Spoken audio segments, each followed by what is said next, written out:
ప్రతినిధులు, ప్రజాప్రతినిధులు, అలాగే మన అఫీషియల్స్ అందరూ కూడా ఈరోజు సాయంత్రం మన కాకినాడ బస్ స్టాండ్లో, అలాగే నియోజకవర్గాల పిఠాపురంలో కూడా ఈ నియోజకవర్గాన్ని ఈరోజు ఇనాగ్రేషన్ చేస్తారు. ఇనాగ్రేషన్ చేసిన దగ్గర నుంచి మనకి ఈ ఫ్రీ టికెట్ అనేది మనం ఇష్యూ చేయాల్సిన అవసరం ఉంటుంది.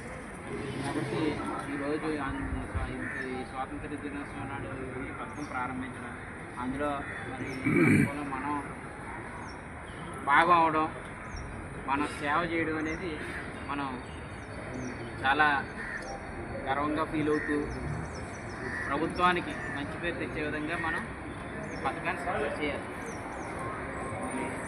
ఇన్ని రోజుల నుంచి మనం ఇంచుమించుగా గత 15 రోజుల నుంచి కూడా దీని మీద ప్రిపరేషన్ మీద మనం ఉన్నాం.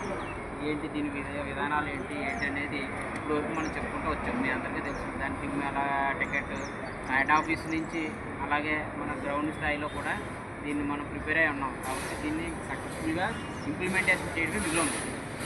ఎంత ప్రిపేర్ చేసినా ఇంప్లిమెంటేషన్ దశలో మనం చక్కగా చేయగలిగితేనే గవర్నమెంట్కి మంచి పేరు.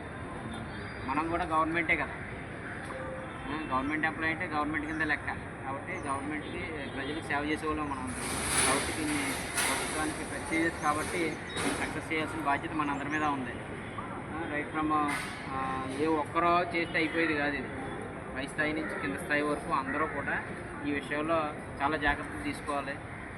బస్సు బాగా తిరిగితేనే ఈ పథకం కూడా సక్సెస్ అవుతుంది. దాంట్లో గ్యారేజ్ పాత్ర ఫస్ట్. తర్వాత నెక్స్ట్ మనం లైన్కి వెళ్ళేటప్పుడు డ్రైవర్ కానీ కండక్టర్ కానీ ఎవరైతే మహిళలు ఈ పథకాన్ని అవైల్ చేసుకోవాలనుకుంటారో వాళ్ళందరినీ మంచిగా రిసీవ్ చేసుకోవడం, అలాగే వాళ్ళ పట్ల మర్యాదగా మాట్లాడటం, ఈ రెండు చాలా జాగ్రత్తగా చేయాల్సిన అవసరం ఉంది ఈరోజు. ఎందుకంటే మనం గతంలో చూసాం.